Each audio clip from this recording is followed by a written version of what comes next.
My question is around equity and social justice. Our union is an equity-seeking organization and supports equity and social justice issues. As a white straight male, how do you use your privilege and status with those of us who do not share that status and have experienced personal and systemic oppression since and prior to Canada's establishment as a democratic country?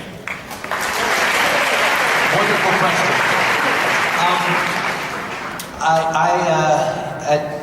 When I was doing my BA, we had a class called, it was Sociology of Education, and it was exactly around all that. And I remember this exercise where, as a class, we generated a list, a binary list, of pairs in terms of power dynamics.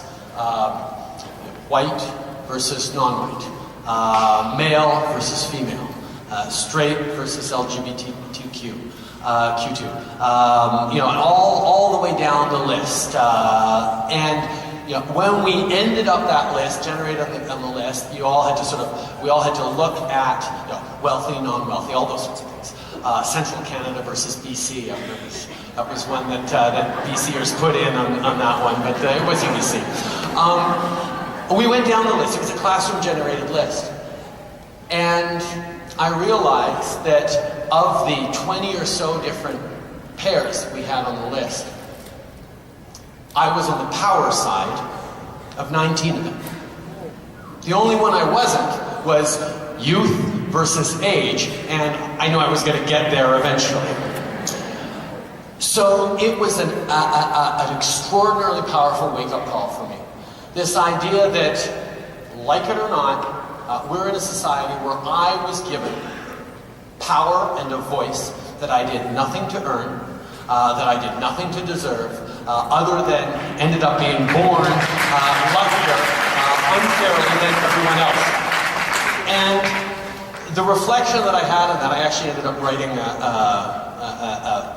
free verse style reflection on being a straight white male. But the essence of it was that if I am lucky, and I am, then I have a responsibility not to go around hanging my head and beating myself up for being lucky, because I didn't pick it, it just happened, but that luck comes with a responsibility to wield that power in responsible ways.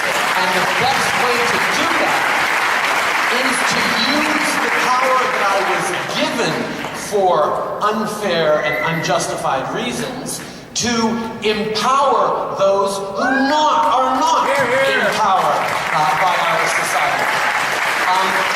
That question came up a whole bunch of times throughout my political career. How can someone who was born at 24 Sussex, okay, and given so many advantages in life, how can I possibly represent Papineau, one of the most economically challenged ridings in the country?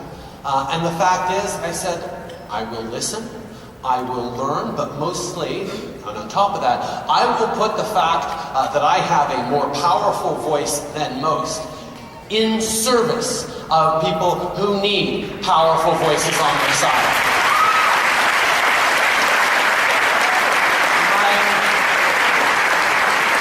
And it's something I need to be constantly reminded of and challenged of, and we have a lot of amazing people in cabinet, a gender-balanced cabinet, by the way, reminding me of that all the time and challenging us, because there's so much we don't see within patriarchal systems, within white privilege, within all these things that we do not unpack every single day. And being able to do that responsibly is something that we continue, and I continue to struggle with. But fundamentally, as Canadians, we're lucky. They're the 99.5% of everybody on the planet. And the way we need to look at this is that luck comes with a responsibility to do better, to do right, and to show the way for people who are less lucky.